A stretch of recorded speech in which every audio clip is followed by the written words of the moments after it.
Hello guys, स्वागत है आपका अपने YouTube channel learn with Aarti ma'am में। आज हम लोग मोस्ट इम्पॉर्टेंट टॉपिक आपका व्याकरण में पढ़ेंगे। क्रिया। क्रिया बहुत ज़्यादा इम्पॉर्टेंट है। लगभग आपके टेस्टी हो गया, पेस्टी या अदर भी कंपटीशन में, सब में लगभग आपका क्रिया से क्वेश्चन आता ही आता है। तो आज हम लोग क्रिया को पढ़ेंगे अच्छे से। सबसे पहले अगर आप चैनल पे नए हैं तो चैनल को जरूर सब्सक्राइब कर लें, और जो भी बच्चे किसी भी कंपटीशन की तैयारी कर रहे हैं तो हमारे चैनल से जुड़ें और जितना हो सके वीडियो को शेयर करें। चलिए स्टार्ट करते हैं वीडियो। क्रिया किसे कहते हैं? तो क्रिया किसी कार्य का होना या करना पाया जाता है उसे क्रिया कहते हैं। ठीक है, जो भी किसी कार्य का करना या होना पाया जाता है उसे क्रिया कहते हैं। क्रिया के मूल रूप को धातु कहते हैं। क्रिया के मूल रूप को क्या कहते हैं? धातु कहते हैं। जैसे पढ़ना, लिखना। ठीक है, तो पढ़ क्या हो गया आपका? धातु हो गया। लिख क्या हो गया आपका? धातु हो गया। तो क्रिया के जो क्रिया का मूल रूप है वो धातु है। अगर पूछा जाता है क्रिया के मूल रूप को क्या कहते हैं तो आपका धातु कहते हैं। ठीक है, तो आप लिख भी लीजिएगा। सबसे पहले क्रिया किसी कार्य का करना या होना, किसी कार्य का करना या किसी कार्य का करना या होना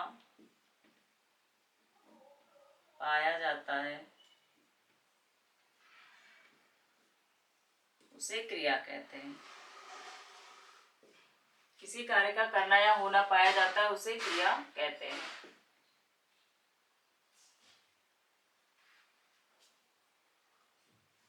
उसे क्रिया कहते हैं। ठीक है, जिस शब्द से किसी कार्य का करना या होना पाया जाता हो उसे क्रिया कहते हैं। क्रिया के मूल रूप को धातु कहते हैं। क्रिया का मूल रूप, क्रिया का मूल रूप धातु है।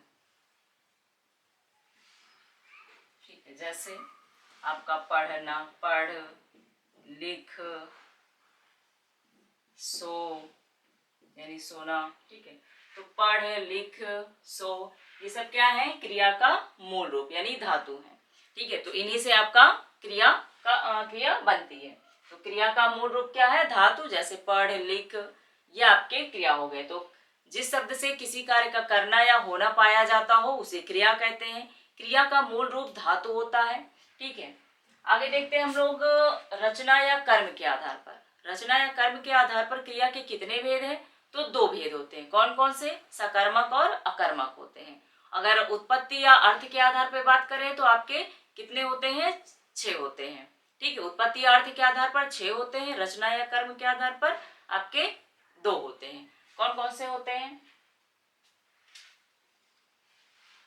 रचना या कर्म के आधार पर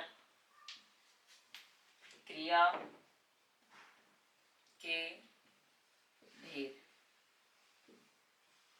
कितने हैं आपके? 2। कौन कौन से? सकर्मक, दूसरा, पहला सकर्मक हो गया, दूसरा आपका अकर्मक। ठीक है, सकर्मक और अकर्मक। सकर्मक में स का मतलब होता है साथ और अ का मतलब होता है नहीं। ठीक है, तो सकर्मक जिसमें कर्म आपका साथ में होता है तो उसे सकर्मक कहते हैं। और अकर्मक में आपका आ का मतलब होता है नहीं, यानी कर्म साथ में आपके नहीं होता है। ठीक है, तो आ आपका अकर्मक, सकर्मक। और सकर्मक में ही आपके 2 प्रकार के आ जाएंगे, एक कर्मक और द्विकर्मक आ जाएंगे। ठीक है, तो वो आपके सकर्मक में ही आएंगे। बाकी अकर्मक क्या क्या होते हैं? जिसमें कर्म उपस्थित होता है। अकर्मक जिसमें कर्म उपस्थित नहीं होता है। जैसे मोहन पत्र लिखता है। मोहन पत्र लिखता है, तो मोहन आपका कर्ता हो गया, पत्र क्या हो गया आपका कर्म हो गया, और लिखता क्या हो गया आपका क्रिया हो गया।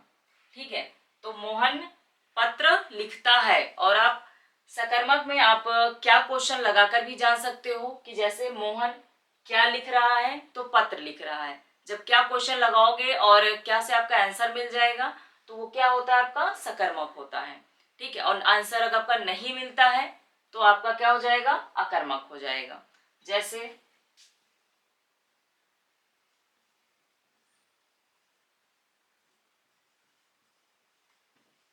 प्रिया हंसती है,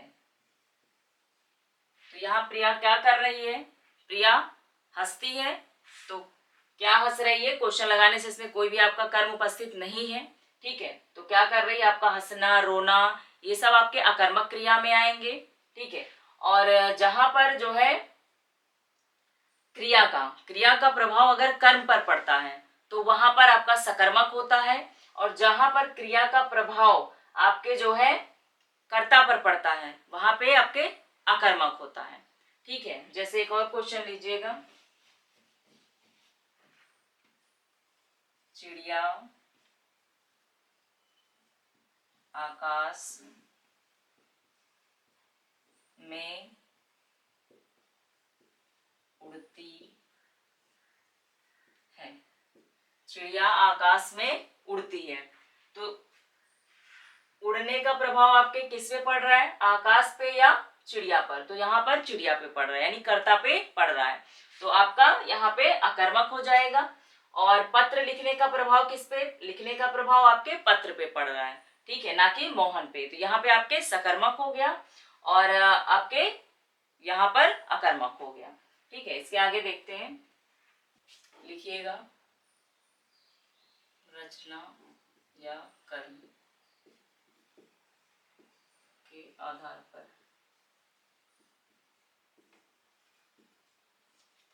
पर क्रिया के भेद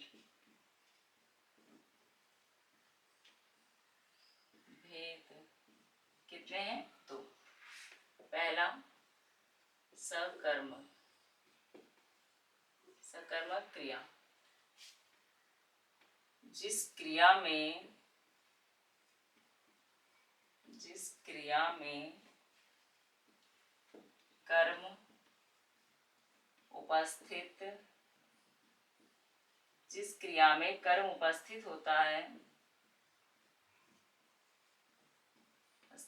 है उसे सकर्मक क्रिया कहते हैं। सकर्मक क्रिया कहते हैं। ठीक है, उदाहरण में लिख लीजिएगा, उदाहरण इसमें जैसे आपका पढ़ना, लिखना, दौड़ना, पढ़ना लिखना और दौड़ना आदि क्रियाएं आती हैं। तो मोहन पत्र लिखता है, तो आपका ये क्रिया है। ठीक है, ये आपका कर्म है, ये आपका कर्ता है। तो क्रिया का जो प्रभाव है वो कर्म पर पड़ रहा है। ठीक है, लिखने का प्रभाव यानी पत्र पर पड़ रहा है, इसलिए यहाँ पर आपका सकर्मक होता है। अकर्मक में लिखने आपका क्रिया का जो प्रभाव है वो आपके कर्ता पर पड़ता है। ठीक है, जहां पर क्रिया का प्रभाव कर्ता पर पड़ता है वहां अकर्मक होता है, जहां पर क्रिया का प्रभाव कर्म पर पड़ता है वो आपका सकर्मक होता है। अब जब भी आप क्या करके क्वेश्चन लगाते हो, ठीक है, तो अगर आंसर उसका मिल जाता है, उत्तर मिल जाता है तो वो आपका सकर्मक है, उत्तर नहीं मिलता है तो वो आपका अकर्मक है। जैसे यहाँ पर मोहन क्या लिख रहा है, तो पत्र लिख रहा है। ठीक है, दूसरा देखिएगा अकर्मक,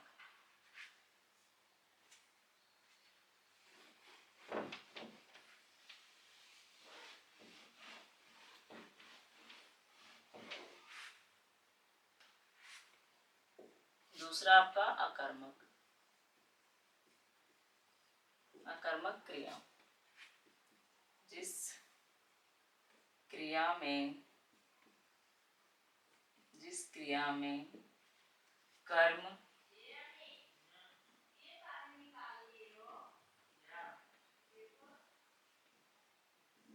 जिस क्रिया में कर्म उपस्थित नहीं होता है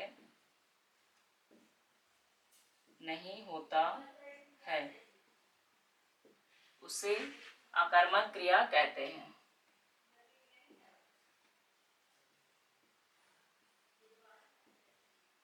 उसे अकर्मक क्रिया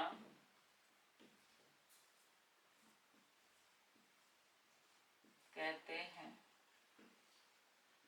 जिस क्रिया में कर्म उपस्थित नहीं होता है उसे अकर्मक क्रिया कहते हैं। इसके जैसे कुछ वाक्य हो गए, हंसना आपका, रोना, सोना,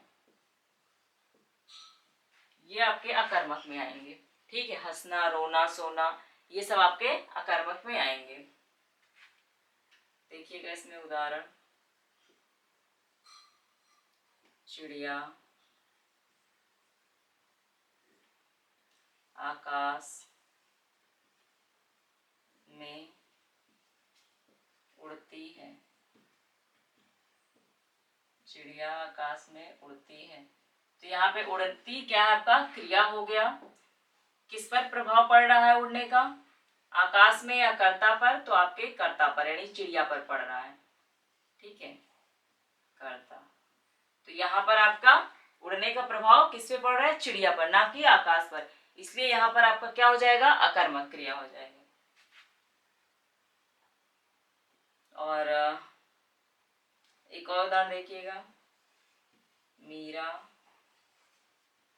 हंसती है या रोती है, हंसती है। ठीक है, तो हंसना भी आपका सीधा किस पे पड़ रहा है? मीरा पर, यानी कर्ता पर पड़ रहा है। और यहाँ पर कर्म आपका उपस्थित नहीं है। ठीक है, और यहाँ भी अगर आप लगाओगे कि चिड़िया क्या उड़ती है, ठीक है, कहाँ करके क्वेश्चन नहीं लगाना है, केवल इसमें क्या करके आंसर लगा क्वेश्चन लगाना है। ठीक है, यहाँ पे क्या प्रश्न बनेगा आपका? तो चिड़िया कहाँ उड़ती है। ठीक है, तो कहाँ नहीं, इसमें क्या आपका लगाना है? सिर्फ और सिर्फ क्या का करके क्वेश्चन बनाना है। क्या करने पर जो उत्तर प्राप्त होगा वही आपका सकर्मक है, और जो नहीं प्राप्त होगा वो आपका अकर्मक हो जाएगा। तो यहाँ पर अगर बनेगा तो चिड़िया कहाँ उड़ती है, कहाँ आएगा, तो ये आपका नहीं होगा। ठीक है, मीरा हंसती है, तो यहाँ पर आपका कर्म नहीं है। हंसना क्या हो गया आपका? क्रिया में आएगा। और हंसने का प्रभाव किस पर पड़ रहा है? तो आपका मीरा पे यानी कर्ता पे पड़ रहा है, तो ये आपका अकर्मक हो गया। ठीक है, और आगे देखते हैं हम लोग इसमें।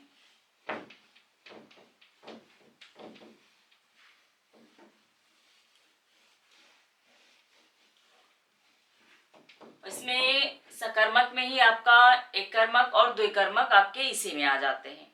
ठीक है, तो इसी में देख लेते हैं एक बार।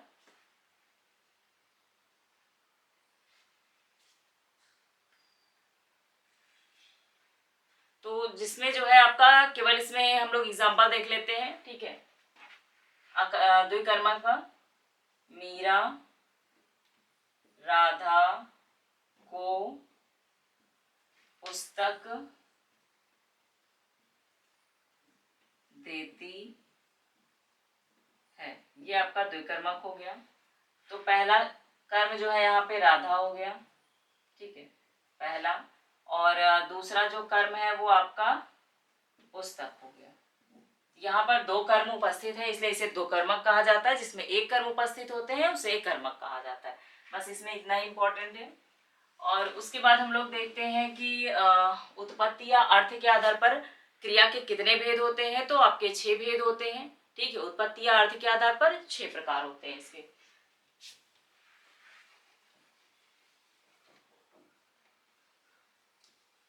उत्पत्ति या अर्थ के आधार पर, उत्पत्ति या अर्थ के आधार पर क्रिया के भेद कितने होते हैं? तो आपके लिखिएगा 6। कितने होते हैं? तो 6 याद रखिएगा। ठीक है, क्वेश्चन सीधे भी याद आता है। तो सबसे पहले हम लोग बात करते हैं पूर्वकालिक क्रिया। पहला कौन सा है? पूर्वकालिक क्रिया। पूर्वकालिक क्रिया में क्या होता है? जब जो है कर्ता किसी एक कार्य को पूरा करके दूसरा कार्य शुरू करता है, तो जो पहला कार्य होता है उसे पूर्वकालिक क्रिया कहते हैं। ठीक है, जो कर्ता होता है जो पहला कार्य समाप्त कर चुका है, ठीक है, पहला कार्य जो समाप्त हो चुका है उसके बाद दूसरा जो कार्य कर रहा है, जो पहला कार्य कंप्लीट हो चुका है उसे हम पूर्वकालिक क्रिया कहते हैं। उदाहरण देखते हैं इसमें।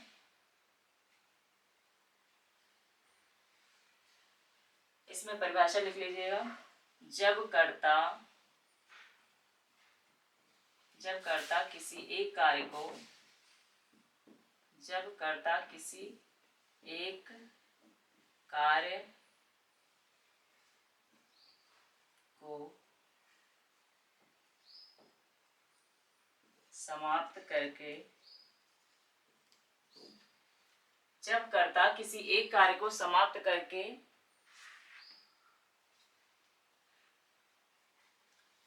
जब कर्ता किसी एक कार्य को समाप्त करके दूसरी क्रिया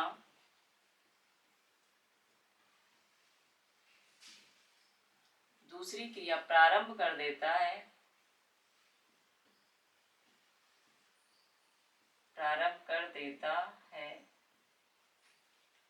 तो उसे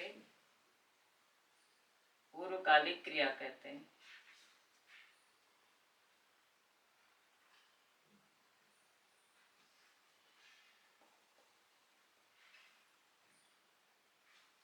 तो पहली क्रिया को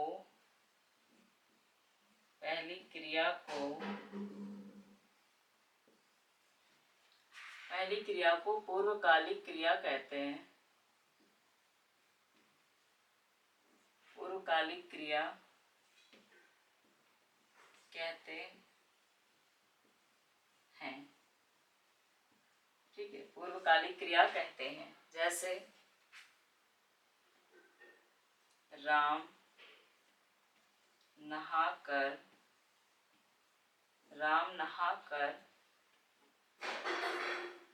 स्कूल गया। राम नहाकर स्कूल गया, तो पहला कार्य उसने क्या कंप्लीट कर लिया आपका, नहाकर, उसके बाद आपका स्कूल गया। ठीक है, राम नहाकर स्कूल गया, तो नहाकर क्या हो गया, ये आपका पूर्वकालिक क्रिया हो गई। पूर्वकालिक क्रिया।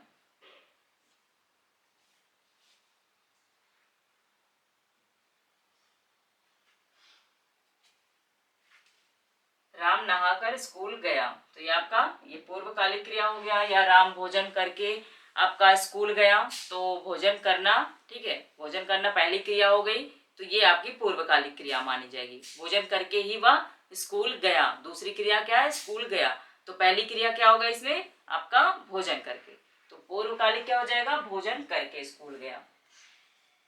सहायक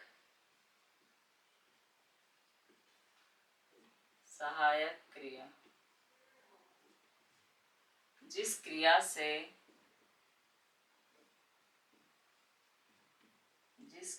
से वाक्य की पूर्णता का बोध होता है, जिस क्रिया से वाक्य की पूर्णता का बोध होता है उसे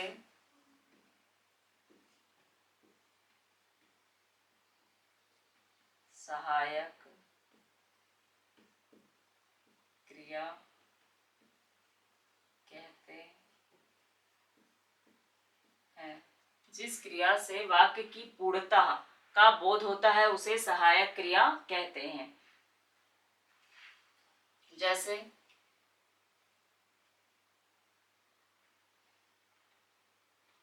उदाहरण,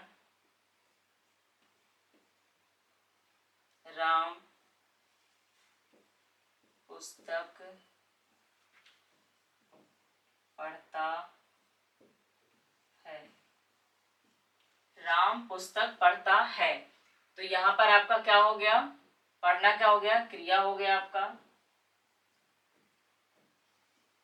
पुस्तक क्या हो गया आपका, कर्म हो गया, ये आपका सहायक क्रिया हो गया। ठीक है, ये वाक्य का पूर्णता का बोध करा रहा है। यानी वाक्य पूर्ण हो रहा है आपका पढ़ता है। ठीक है, तो कर्म हो गया आपका, कर्ता हो गया, राम कर्ता, पुस्तक कर्म, और पढ़ता है क्रिया हो गया आपका, और सहायक क्रिया क्या हो जाएगा इसमें, है। तो राम पुस्तक पढ़ता है। ठीक है, पूर्णता का बोध करा रहा है तो आपका ये हो जाएगा। तीसरा लिखिएगा ऋणार्थक क्रिया।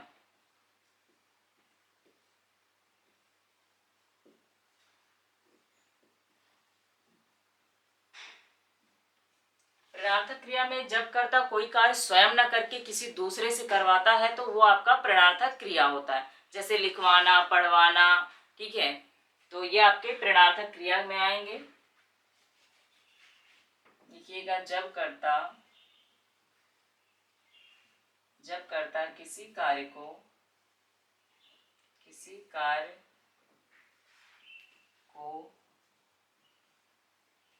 जब कर्ता किसी कार्य को स्वयं न करके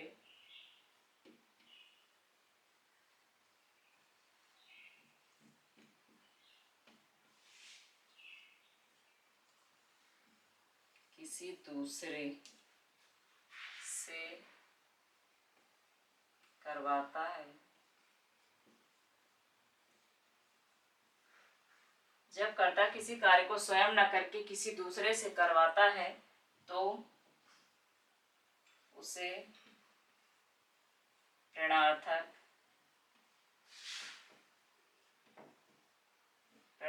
क्रिया कहते हैं।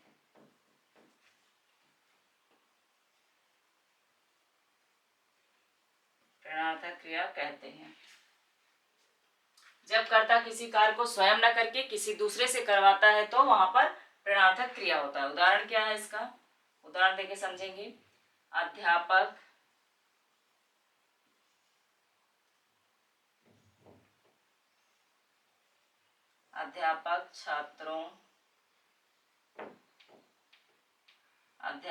छात्रों से पुस्तक पढ़वाता है। तो यहाँ पढ़वाना क्या हो गया आपका, ऋणार्थक क्रिया, यानी अध्यापक छात्रों से पुस्तक पढ़ा रहा है। ठीक है, पढ़वा रहा है यानी छात्रों से करवा रहा है काम, तो यहाँ पर आपका ऋणार्थक क्रिया हो जाएगा। तो यहाँ पर क्या हो जाएगा, ये आपका ऋणार्थक क्रिया है, पढ़वाना। ठीक है, तो अध्यापक स्वयं न करके छात्रों से करवा रहा है, तो छात्रों से पुस्तक पढ़वाता है, तो क्या हो जाएगा आपका, यहाँ पर ऋणार्थक क्रिया हो जाएगी।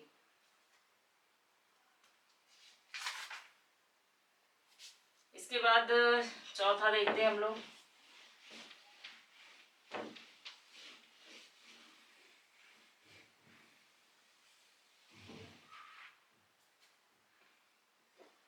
चौथा आपका नाम धातु।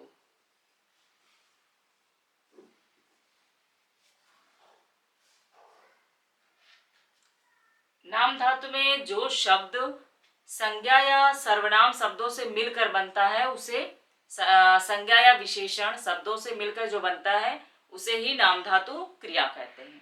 ठीक है, इसमें संज्ञा, सर्वनाम या विशेषण शब्दों से मिलकर बने रहेंगे। जैसे यहाँ लिख लीजिएगा, जो क्रिया संज्ञा या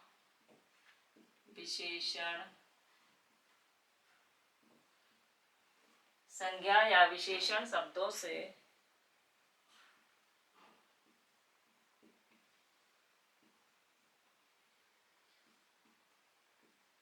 मिलकर, जो क्रिया संज्ञा विशेषण शब्दों से मिलकर बनती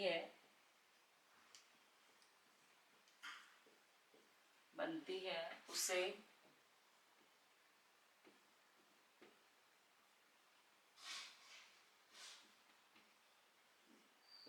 उसे नाम धातु क्रिया कहते हैं। ठीक है, तो परिभाषा याद रखना, संज्ञा या विशेषण शब्दों से, संज्ञा, सर्वनाम या विशेषण शब्दों से मिलकर बनता है तो उसे नाम धातु क्रिया कहते हैं। उदाहरण,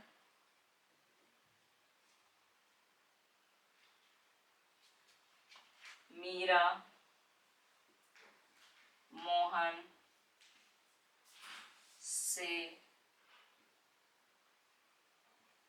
बतियाती है। बात से क्या बन गया आपका?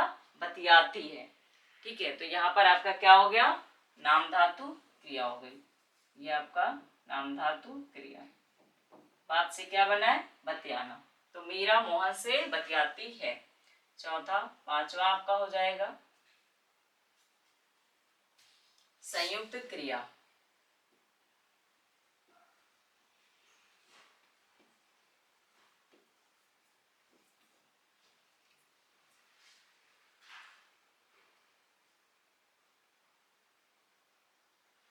इसमें दो परिभाषाएं हैं। जब कर्ता जो है दो क्रिया एक साथ संपन्न करता है, ठीक है, जब कर्ता दो क्रिया एक साथ संपन्न करता है तो उसे आपका संयुक्त क्रिया कहते हैं। या इसमें कार्य की निरंतरता का बोध होता है, यानी कार्य हो रहा है। ठीक है, तो जैसे सचिन क्रिकेट खेल रहा है, तो आपका दो क्रिया रहा है और खेलना आपका क्रिया हो गया। खेल रहा है, निरंतरता का बोध भी हो रहा है। ठीक है, तो लिखिएगा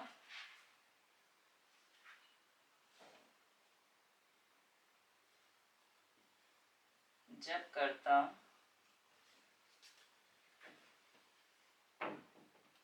दो क्रिया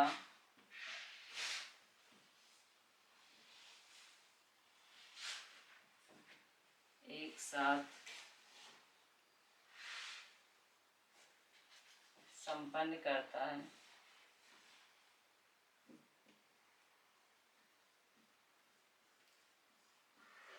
जब कर्ता दो क्रिया को एक साथ संपन्न करता है तो उसे संयुक्त क्रिया कहते हैं। तो उसे संयुक्त क्रिया कहते हैं। इसकी दूसरी परिभाषा होगी जिस क्रिया से कार्य की निरंतरता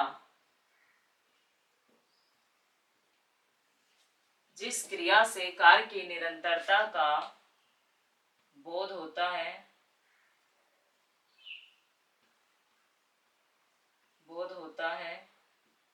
उसे संयुक्त क्रिया कहते हैं।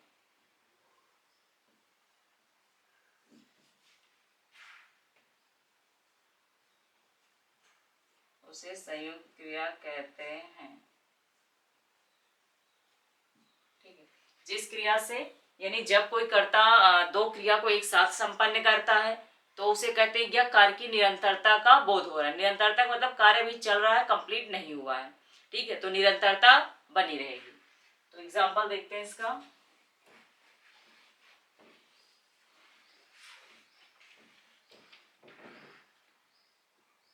उदाहरण, सचिन क्रिकेट खेल रहा है। ठीक है, रहा है आपका क्या बोल रहा है? तो ये आपका संयुक्त क्रिया हो गया। खेल रहा है यानी निरंतरता भी, कार्य भी चल रहा है, और खेल आपका क्रिया हो गया और रहा आपका क्रिया हो गया। तो यहाँ पर आपका संयुक्त क्रिया हो जाएगा। ठीक है, संयुक्त क्रिया। छठा आपका क्या हो गया? क्रियार्थक क्रिया।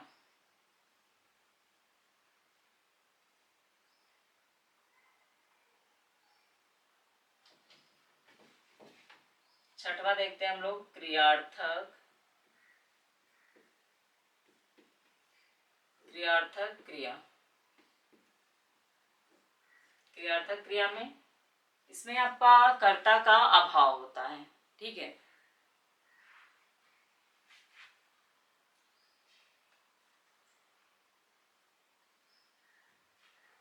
इसमें क्या होता है कि आपका कर्ता का अभाव होता है और क्रिया जो होती है वो कर्ता के रूप में प्रयोग की जाती है। ठीक है, तो वहां पर आपका क्रियार्थक क्रिया होता है। जैसे देखते हैं, यहाँ पर कर्ता का अभाव भी लिख लीजिएगा। जो क्रिया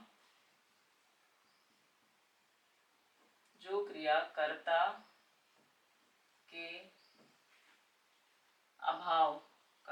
अभाव, जो क्रिया कर्ता के अभाव के अर्थ में, जो क्रिया कर्ता के अभाव के अर्थ में प्रयोग की जाती है, उसे क्रियार्थक क्रिया कहते हैं।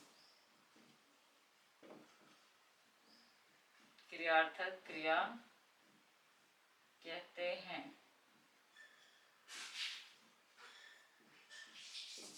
ठीक, जो क्रिया कर्ता के अभाव के अर्थ में प्रयोग की जाती है और कर्ता के जगह क्रिया जो है वो कर्ता के, आपके जो कर्ता होता है उसकी जगह पे क्रिया प्रयोग की जाती है, तो वहां पर आपका क्रियार्थक होता है। जैसे उदाहरण, टहलना स्वास्थ्य के लिए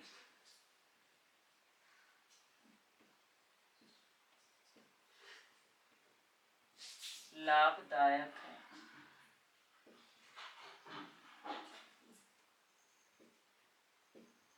तो यहाँ पे आपका टहलना क्या है? क्रिया है, जो कर्ता के जगह पर प्रयोग किया जा रहा है। ठीक है, टहलना क्या है? आपका क्रिया है और आपके कर्ता की जगह पर प्रयोग किया जा रहा है, तो यहाँ पर क्या हो गया? आपका क्रियार्थक क्रिया, यानी कर्ता का अभाव है। ठीक है, कर्ता यहाँ पे नहीं रहेगा, उसकी जगह पे आपका क्रिया का प्रयोग किया जाएगा, तो वहां आपका क्रियार्थक क्रिया हो गया। ये थे आपके पूरे क्रिया के टॉपिक, जो कि बहुत ज्यादा इंपॉर्टेंट है। तो इसमें आप सकर्मक, अकर्मक और प्लस जो है उत्पत्ति अर्थ के आधार पर जो इसके 6 भेद हैं, इनको अच्छे से प्रैक्टिस कर लीजिएगा, क्योंकि बहुत ज्यादा इंपॉर्टेंट है। बिना प्रैक्टिस के आपको जो है क्वेश्चन नहीं पता चलेगा।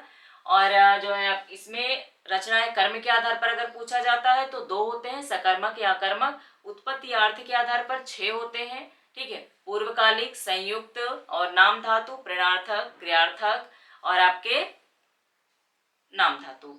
तो ये आपके 6 हो गए जो है उत्पत्ति या अर्थ के आधार पर। तो इनको अच्छे से लर्न कर लीजिएगा और प्लस प्रैक्टिस कर लीजिएगा। ठीक है, और बाकी मिलते हैं आपका नेक्स्ट वीडियो में। Okay guys, thank you.